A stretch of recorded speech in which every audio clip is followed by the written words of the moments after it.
En 2023, on a fêté le centenaire des 24 heures du Mans. Bon, d'accord, mais on a aussi fêté le centenaire du panneau le plus connu du monde, probablement, le Hollywood Sign. Et vous voyez où je veux en venir, parce que oui, les 24 heures du Mans fascinent, et forcément le cinéma s'en est mêlé plus d'une fois pour raconter des histoires que l'on a vécues sur grand écran. Mais tout a commencé par deux acteurs piqués au vif de la passion de la course automobile outre-Atlantique.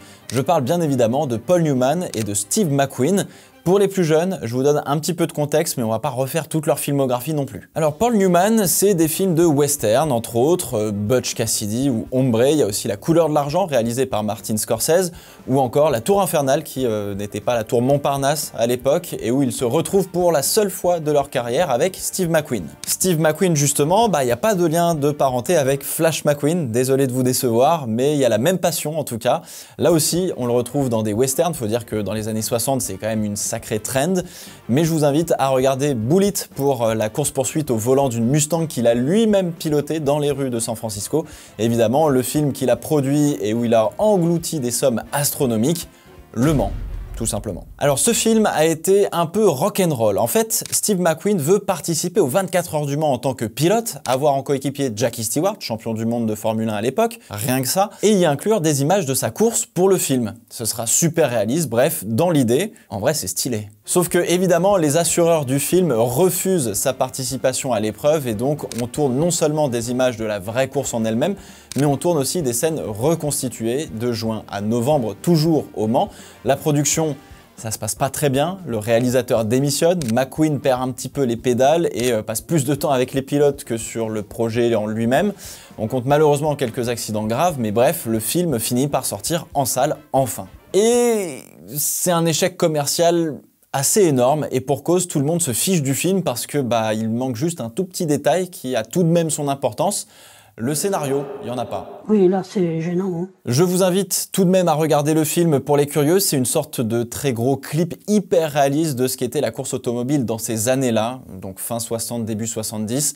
Et les prises de vue sont tout simplement à couper le souffle, c'est vraiment génial. Alors Paul Newman, lui, a été piqué par la course auto sur le tournage de Virage, un film sur les 500 miles d'Indianapolis, et a continué à rouler en tant que pilote amateur, un peu plus professionnel dans d'autres catégories.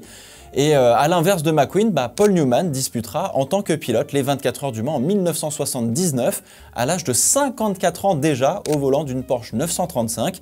Il fait une course absolument remarquable, propre, sans erreur, et sera même en tête des 24 heures quelques moments avant l'arrivée, avant qu'un joint de culasse ne le relègue son équipage et lui-même à la seconde place. Alors après cela, Paul Newman continuera sa carrière d'acteur évidemment, mais sera très impliqué en sport automobile puisqu'il créera une équipe en partenariat avec Carl Haas, rien à voir avec Gene, pour faire du kart, rebaptisé Champ Car, puis devenu depuis l'IndyCar, que l'on connaît donc aujourd'hui.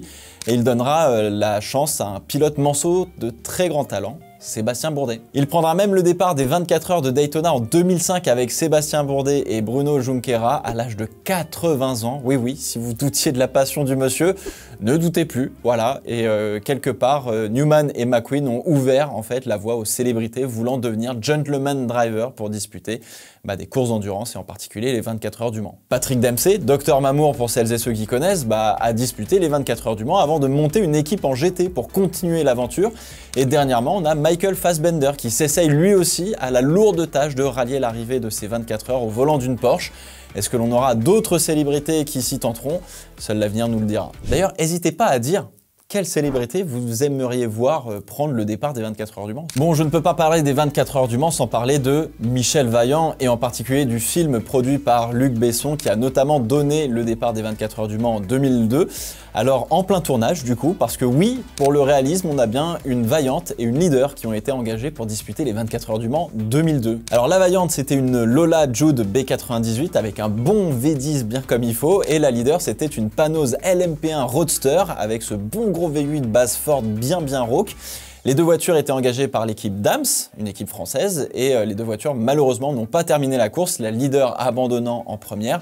Et non, ce n'était pas Michel Vaillant ou Steve Warson au volant des voitures, mais bien des pilotes réels. D'ailleurs, on se souvient tous de cette scène complètement surréaliste où Julie, jouée par Diane Kruger, cache les yeux à la demande de Michel Vaillant, joué par Sagamore Stevenin, pour faire un tour du circuit les yeux fermés au volant d'une Pagani rebadgée Vaillante.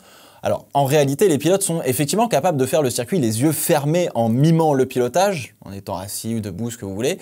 Mais le faire réellement n'est réservé qu'à la fiction et au talent hors norme évidemment de Michel Vaillant. Pas mal, non? C'est français. Bon, et puis dernièrement, vous avez sûrement dû voir Le Mans 66 mettant en scène la rivalité Ford contre Ferrari dans les années 60, avec une réalisation et un casting 5 étoiles. Même si le film prend quelques libertés par rapport à la véritable histoire, il n'en reste pas moins l'un des meilleurs divertissements sur la course automobile à ce jour. Bon, je termine parce que des célébrités, on en a vu passer à la pelle et elles sont toutes passionnées. Jackie Chan, qui était propriétaire d'une écurie de 2016 à 2020, Brad Pitt, qui a été starter et que l'on verra à l'affiche d'un film sur la Formule 1 prochainement, Keanu Reeves, évidemment passionné de mécanique, Jason Statham de la saga Fast and Furious, ou encore même Raphaël Nadal pour ne citer que.